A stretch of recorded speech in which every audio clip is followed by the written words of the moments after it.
in the process of working out what we're going to do with the building, we had a lot of time to like watch and learn what other people were doing. And you see conversations of, well, this is a beautiful church. Why can't this become like a community space when it closes? And we think to ourselves, why can't it be that now?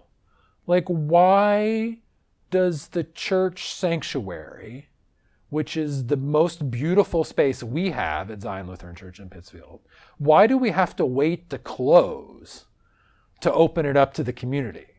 It just does not make any sense. And so that was one of our guiding insights.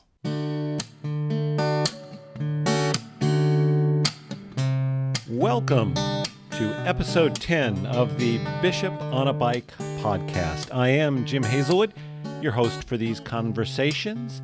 Today, hey, by the way, episode 10, we've got 10 of these in the bank, and actually I have already the next 10 planned out and most of them recorded, so they're going to be rolling out usually once a week. We've got some conversations with, I just sat down with Diana Butler Bass about a week ago. We had a conversation about her new book, which is about being grateful. So that's going to be great. We have a conversation with Tim Gnazarium, who works for Mosaic, fascinating work that they do in Connecticut. And I've also got some conversations with people that do amazing work in a coffee shop, of all places. So some good stuff coming up. But today, we have a conversation with Pastor Tim Weisman, who serves as pastor of Zion Lutheran Church in Pittsfield, Massachusetts, which is in the Berkshires and way to the west. It's the wild frontier here in New England. So what do you do with a 150-plus-year-old congregation in a building that was constructed in the mid-20th century for an era of congregational ministry that is no longer with us? That's the story of this conversation. But no, wait, that's not the whole story. You see, the whole story is really a story about change, resistance to change, navigating adversity and sabotage. But wait, no, it's also a story about how does one transition from being a 19th and 20th century model of congregational ministry into what might be the next chapter of church life, certainly here in New England, if not beyond.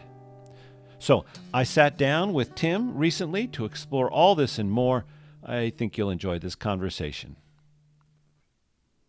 So already in the mid to late 80s, the building as we knew it, which was 1892 old school construction mixed with the 1960 cinder block addition, was already starting to show its wear and tear. The addition was about 25 years old. It needed some work. The discussions were starting in the mid to late 80s. In early 90s, 1990, I don't know the exact date, 1992, 93, there was a plan on the table. We're going to renovate.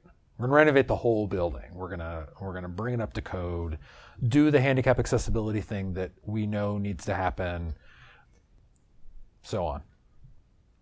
Didn't happen for a variety, a constellation of reasons. 10 years goes by, and 2003, 2004, there was another project on the table to move. The building was essentially declared not by in any official capacity, but was declared sort of unusable, unredeemable, to use that word, and so we need to close. Well, because there's like asbestos. There's asbestos. Lead line. There's stuff everywhere, and it's 25,000 square feet. It was built for a Sunday school of 200 or 300 kids that we don't have anymore.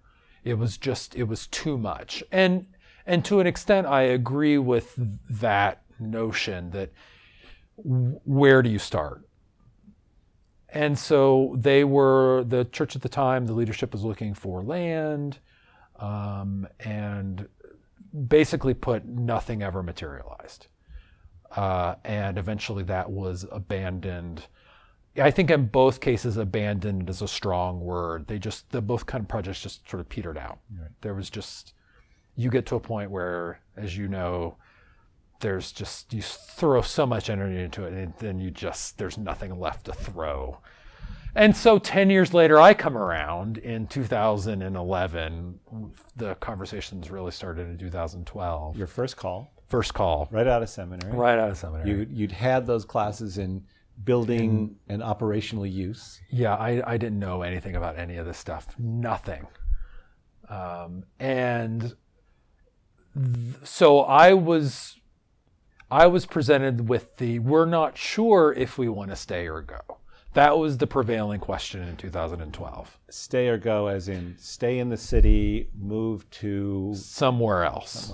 Move to a neighboring town. I mean, that's the sort of ethos of the Berkshires, that it's one big place. So to move the church from Pittsfield to Lanesboro or Lenox wouldn't have felt really wild, but do we stay or do we go was sort of the prevailing question. Whereas in the early 90s, it was we're staying. In the 2000s, it's we're going. And I kind of got first we need to figure out which of the things it's going to be, and then we got to do it. And that was, the conversation started with, the first thing we did was hire an architect. But one of the things, Yeah. So you and I had a conversation 5-6 years ago, in which you called me because the water main. Oh gosh, it was 5 or 6 years ago that someone was in the basement in the women's restroom, and the faucet handle basically broke off in their hand, and no one knew where the shutoffs were. This is old 1960 plumbing, so there was not a shutoff on the faucet. Apparently that wasn't done in the 60s. So they needed to find a shutoff somewhere else. We didn't know where the water main was. I say we because the city didn't know where the shutoff was. We contacted the water department in the city, and they didn't know where it was.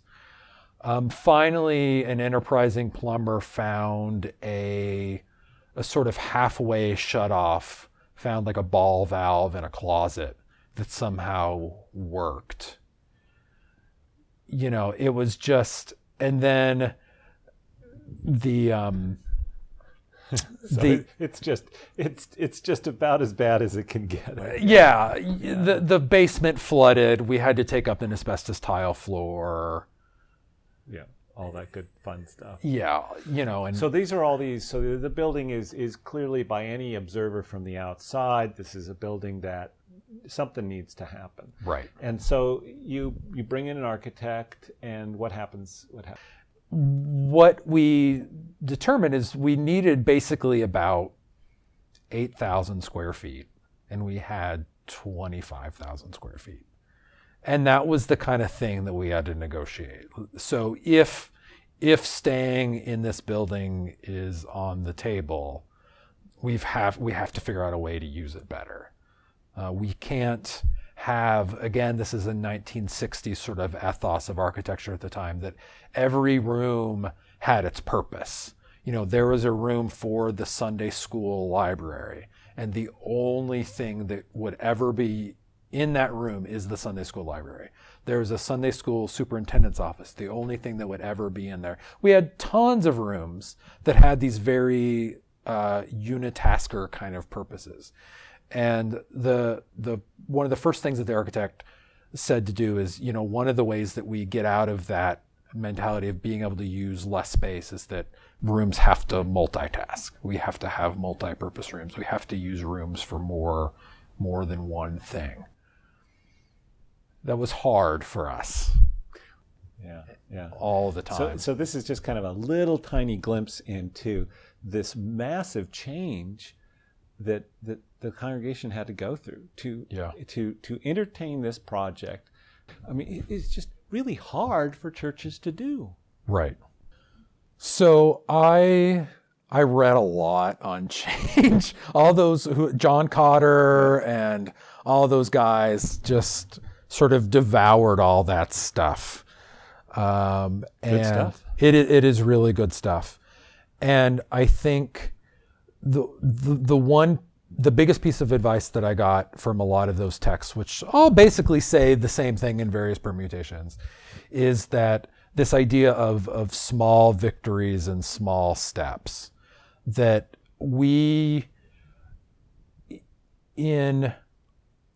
it's unfathomable when I say this out loud, but in 5 years, from 2012 to 2017,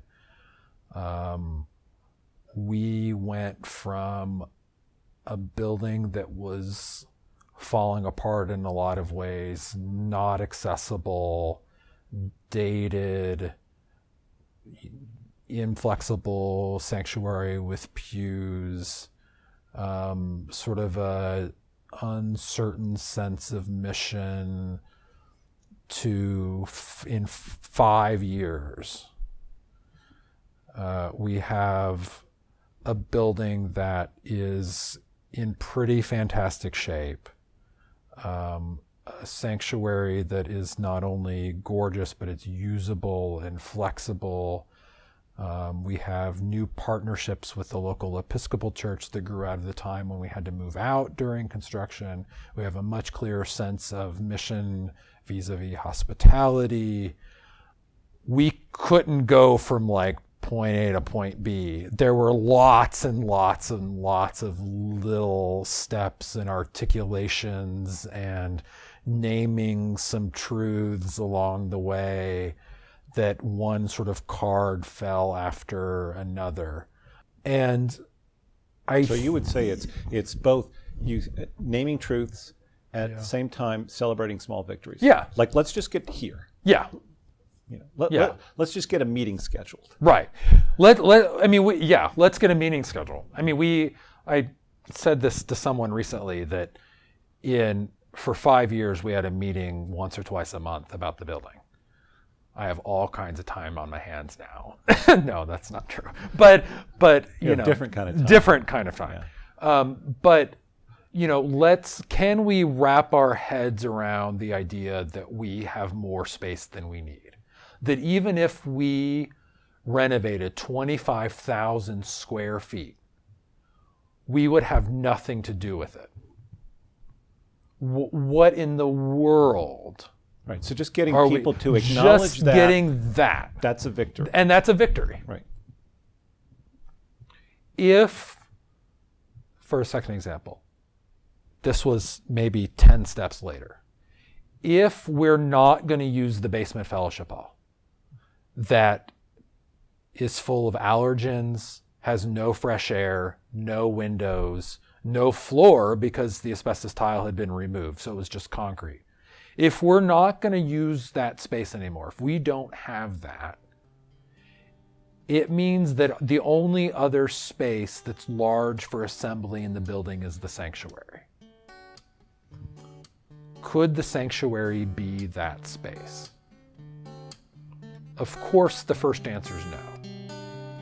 Because it's different. Because that's the not way it. it's configured currently. We can't No, imagine. the answer was no. So one of the small victories is maybe.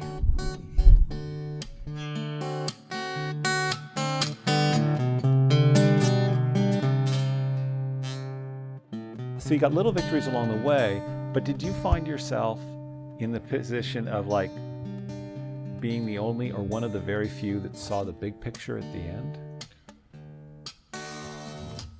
Yes. I would say a lot. The reason I hesitate is that I would say a lot of the times I had an idea of what the end would be like, but I really didn't know. Especially when we get into like nuts and bolts of construction and final designs and money. It's like, we've come this far. Like, what are we gonna? We're gonna get through this. But yes. And so why pursue this though? It was hard. Yeah, it was very hard. this is without a doubt one of the hardest things I've done. Just to stick with it. Because almost every day something came up. Yeah. And my congregation would not be surprised to know that there were many times where many of us were like, forget this. Like, we can't do this. And it was various people in this sort of core leadership team that we kind of took turns rallying each other. Even me, I mean, they took turns. I was in that role a lot of the sort of rallying, cheering up the band sort of, but they did that for me as well at certain moments of we've just got to keep going. You can edit all of this out, but the book thing, Seth Godin wrote Dip. Dip is another book where you know how, I don't know the statistics, but how many people quit like right before. Right. And man, it was close a couple of times, right. You know, right.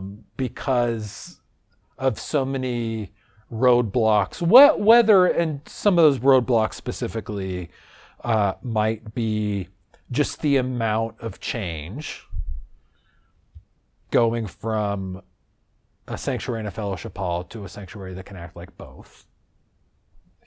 Huge change, or no pews. To reconciling the financial aspects of it, you know, fitting a square peg in a round hole and being able to afford things. Real grief over not having a huge Sunday school anymore. And I'll use the word so you don't have to, but real sabotage. Yes. Yeah. Intentional or unintentional? Yes, both. Yeah. Okay, so here's the question. I mean, a lot of people would say, well, look, it's your first call. Just go there, do 4 years, move on to the next thing. Why'd you do it? So I love this congregation. They're really great people. So I think there are two things. The first I discovered on the first Sunday I was there. Well, let me say three things. Can't only say one, you got to say three. Right. So there may be three things that came together. One is the first time I ever visited the congregation for the first interview. It was on Memorial Day weekend in 2011, and I remember this parlor that we still use in the back of the building. I kind of went in a side door with the call committee chair, and we sat in this back parlor and we talked. And at some point they do the requisite, like, kick you out of the room, go wander around. And I hadn't seen the sanctuary yet. And I remember clear as day wandering around the building, finding the sanctuary and walking in and seeing the hardwood pine ceiling, the strips of pine, and the stained glass windows at 4 p.m, which is like the best time, and just thinking to myself, wow, this is really something special, particularly in the realm of New England Lutheran architecture. This is really special. So that's one piece. The second piece was the first Sunday I was ever there to help lead worship. The first time I was there with Alice Carr-Laird, who was the associate to the bishop, preaching. After the service, they have for many years they've had their coffee hour in the back of the sanctuary or near the door. That told me something. People walking around near the steeple entrance with coffee and snacks, wandering around and hanging out. And there was a sense of joy there. It wasn't being shuffled off to the back where everyone sits down at their assigned seats and has proper Lutheran tea or coffee. And no disrespect to all of those congregations that still do that. Sometimes just the physical plant. Yeah, maybe that's just the way they do it. But there was something about that struck me. And then the third thing is coming into the congregation and being with them, even in the first year or so, and just recognizing that my favorite term for them, and they know it, is that they're scrappy. This is an extraordinarily scrappy congregation. We do not have a lot of resources, but we make good of everything we can.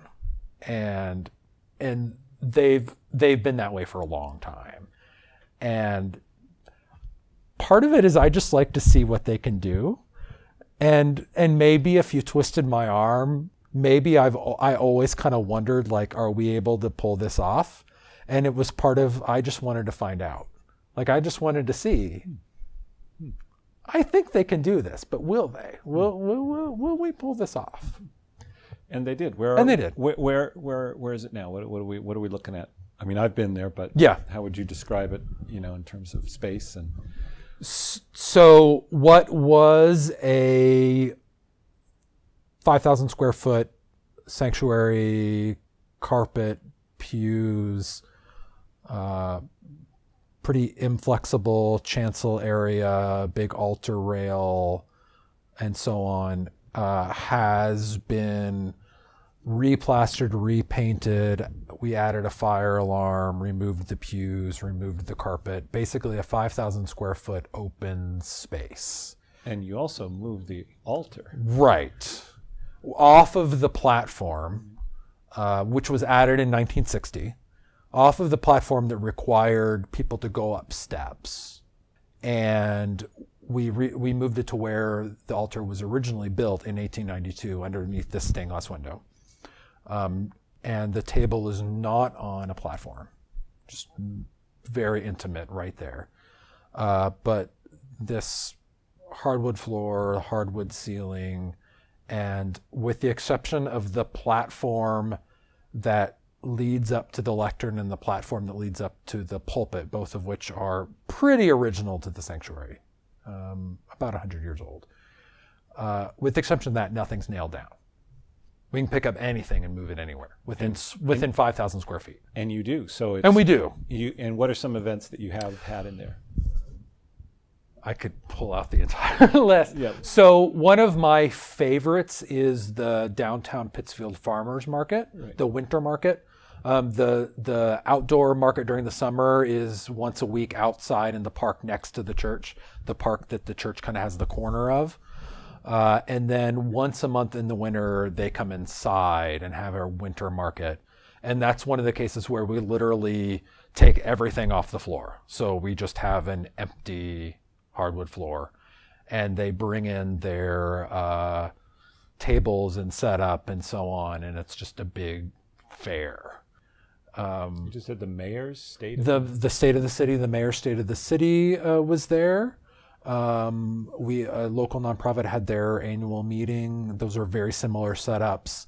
Podium in the front with a big projector screen for a PowerPoint. Movies. We've had concerts of choral concerts and Christmas sing-alongs and orchestra concerts. And we did our annual beer and carols in the space, which again is, for some people, is going to be pretty wild. It was a fantastic event. When you went to seminary, did you think this is how your first call would go? No. So what made you want to be a pastor, and where are the origins of that whole thing? You grew up in Indiana. In Indiana. Yeah. So I grew up as a German Indiana Lutheran. And what that means is in my little corner of southwestern Indiana, just about everyone was Lutheran or German Roman Catholic. And the German Roman Catholics had the churches that were in the city limits, and the Lutherans had the churches out in the farmland. And I went to one of those farm churches. It was through music that I ended up at Yale Divinity School and the Yale School of Music. And I say that because what being at the Yale Divinity School and the Yale School of Music and worshiping in the Divinity School chapel and so on, and being with the Lutheran students there, showed me a different side of Lutheranism that wasn't cultural. So in Indiana, it was so much cultural Lutheranism. I wasn't always sure what was going on around me. It's just so... You're just swimming You in the just water. swim in it, right? And, I blame Trinity Lutheran down in Milford, Connecticut. I love that little congregation where I was hired as a music director.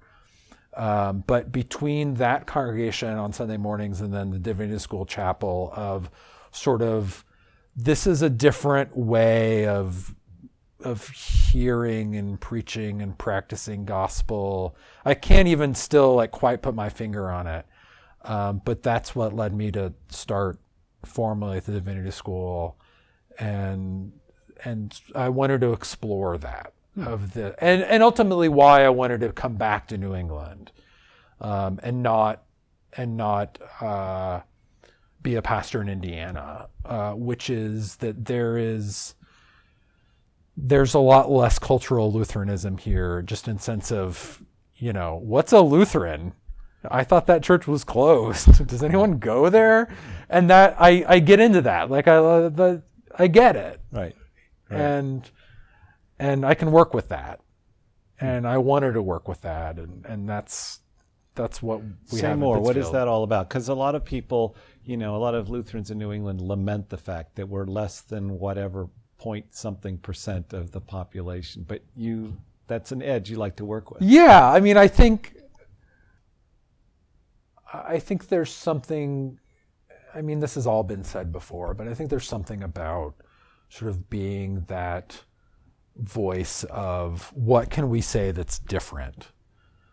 We pretty much have it carved out for us. Like in a town like Pittsfield, where there's so many Catholics and so many Congregationalists and so many Episcopalians, what can the Lutherans say that's different?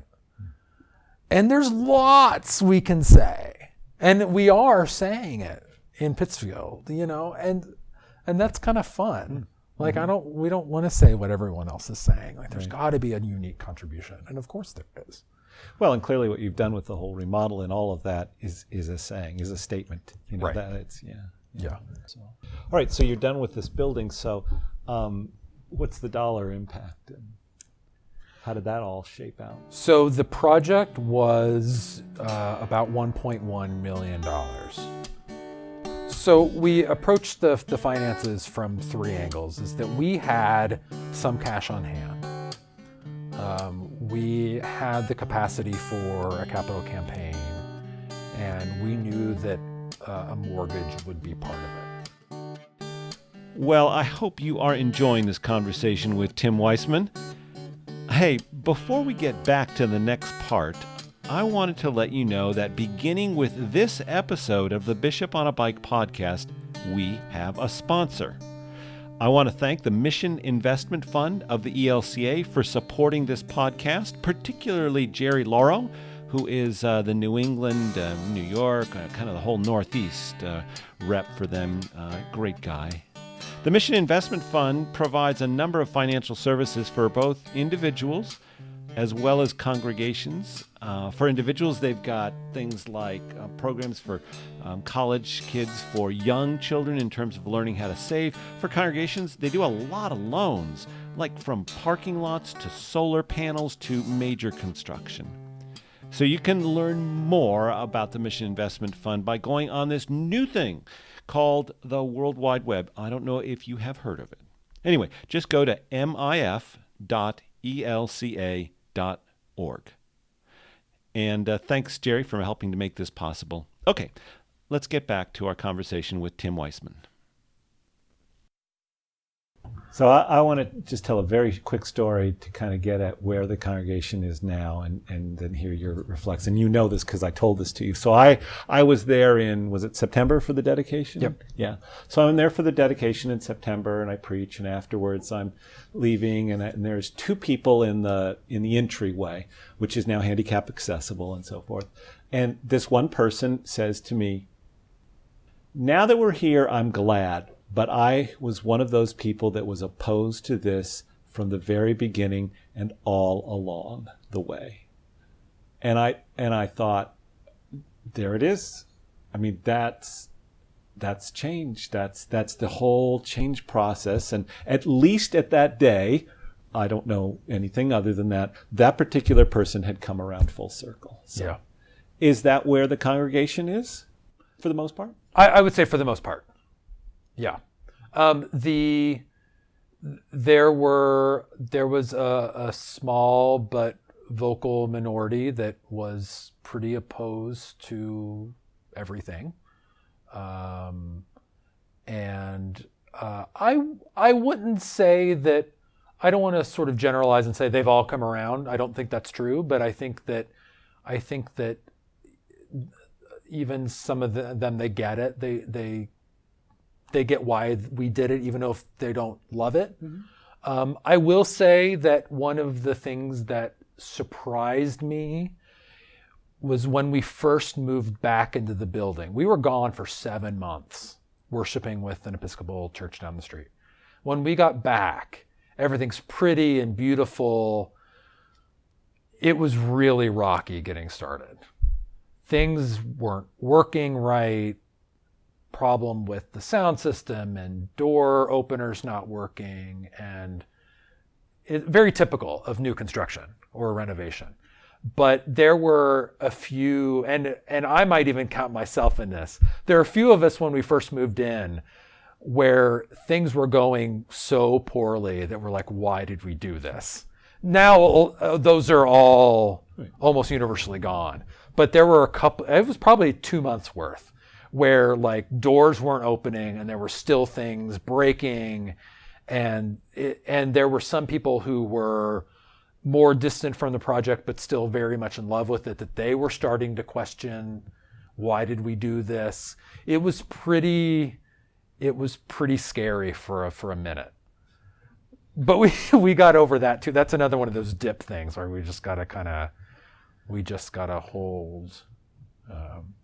But what I was going to say, just for what it's worth, is the piece on change is that I don't know the particular circumstance that you're describing, the person that said that to you. But what I also learned in the conversations is that for a lot of people, human nature, we go to the worst possible permutation of a situation. So I was amazed in some situations where, I had great people who I love and I still love go from like 0 to 60 on, if we do this, the whole building's going to like fall down. Being exaggerating, but that, I think one of my challenges was to, and I don't know if I did great at this, was not allowing that to, not that anxiety, allowing that to get to me. Mm-hmm. When congregation members go from sort of 0 to 60 in a split second, I was opposed to this the entire time. And how did you manage your anxiety throughout all this? I had a lot of good people to talk to. And I just, there are many opportunities where I thought, man, am I going nuts? because it is, you absorb, that's the best word for it. You absorb so much anxiety, and then you start to question everything.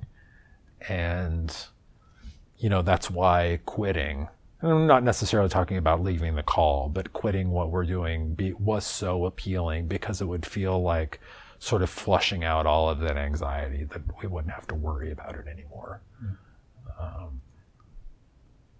You really, there's a theology of the cross in this work, that you have to go into the pain. Yeah. And which is why so many people don't. Right. Who wants to go into pain? Who wants to voluntarily do that? Right. Right.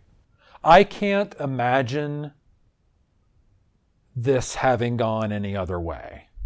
Like, I can't look back in this and think, boy, this could have gone a lot more easily. Because that's just part of it. Like, you can't separate it. There are a few times I would go back to, like, self, simmer down. but it's just, it's part of it. Having said that, I don't feel any inclination to do this ever again. You know, the architect asked me, so you're going to go to another church and do a building project there? And I said, nope. Because it's consuming. So you're going to be on sabbatical this Yes. summer, and good for you. Good for the congregation for setting that up. You well deserved, and so that now you can enjoy it. Right. And, you know, to throw a few more numbers out, because we just did annual meeting and putting together metrics and all that fun stuff.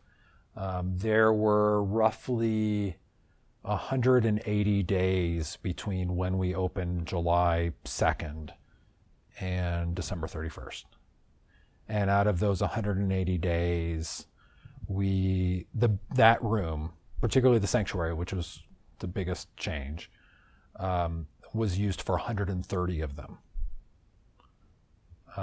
And we hosted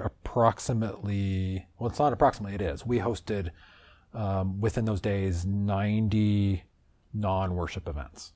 So out of the 130 days, some of them were worship related, but 90 events that had nothing to do with worship, that were secular, non-sectarian kind of events.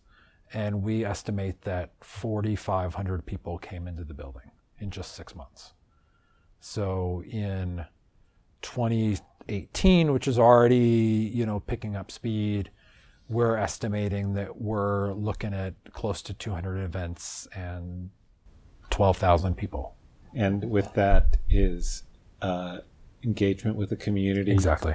Connecting with people discovering, oh, this is what it is. This is what a Lutheran is. Right. A Lutheran place. They get comfortable going into a worship sanctuary, and maybe, or maybe not, but maybe they then stop by on Sunday. Yeah. And I would think also there's dollar revenue that's helping to support the building with the mortgage and so forth. So we know, thank you to the Synod for hosting Partners for Sacred Places. That was a couple of years ago. What is that, by the way, just so people have a reference? Yeah, so Partners for Sacred Places is an organization out of Philadelphia that teaches congregations how to use their buildings better. And that is in a whole variety of ways. But one of the things that we learned was through the Interfaith Energy Coalition was how to put numbers on costs. So we have a pretty good idea, a very good idea of what it costs to run our building for any length of time. So it means that when we rent the space for an outside use, we are certainly charging less than like market rate, but we're at least covering the costs to run the space in that time. And the goal, if we can look down the pike and squint a little, the goal for us is that there will be a day where the building self-sustains. That is the end game with this, is that the building sustains itself, and so the congregation is supporting its ministry, excluding the building proper. And we'll get there. I don't say that's a goal. That's the end game. That is where we are going. Right now it's modest, but it's double what it was the year before. So it's something. You're on your way. Yeah. So we're on our way. You're doing it, Tim. I mean, this is when we talk about what's the church, the next iteration of it going to be. It's going to be a lot of different things. But if we're going to stay in our buildings, it's going to be what you're talking about here in various iterations. One of the things that inspired this for us, the sort of core group that worked on this project, is in Pittsfield, Pittsfield is not an economically vibrant city. It's a former GE town. Tourism and healthcare are our biggest industries right now. What we're seeing a lot of in Pittsfield is adaptive reuse of churches. We have a number of former Catholic churches that are being turned into housing. Adaptive reuse is the sort of catchphrase.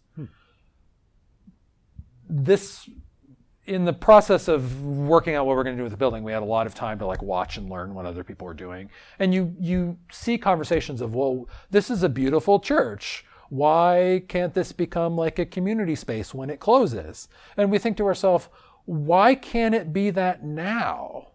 Why does the church sanctuary, which is the most beautiful space we have at Zion Lutheran Church in Pittsfield, why do we have to wait to close to open it up to the community? It just does not make any sense. And so that was one of our guiding insights. One of my favorite questions is when someone walks up to me at the farmer's market and says, wait, do you still use this for church? Yep. See, the altar's right there. And they're like, oh, those altar candles right there, the baptismal font's kind of over there and we'll move it back out. I had to buy a siphon to empty the baptismal font so we can move it. It's kind of fun. But why wait? And you said it yourself. I mean, I've blamed you a lot, Bishop, is that this was the first time we met, actually. Stewardship. So I believe the first time we ever met was at this stewardship thing in Meriden, Connecticut. And I remember one of the things you said is, I don't understand why churches take the most beautiful room that they have and only use it for an hour a week. And that resonated very strongly with me because we have such a beautiful room that was being used for an hour a week. So if people want to see what the space looks like or used to look like, can they do that online? Is that? So, yes. So to see what the space looks like now, we have an Instagram. It's instagram.com/74first. So the number 7474 FIRST. That is our address. That's also our Instagram account. But if you go to our website, zionlutheranpittsfield.org, there are links to photo accounts of the sort of before and after. Can you get to the Instagram account? Yeah, from there. Yeah. Good. Well, we could. We can talk all day. We could go along. Yeah. This touches on so many things that energize both of us, I think. So this is fun. Thanks. Yeah. Thank you. Appreciate it. Good.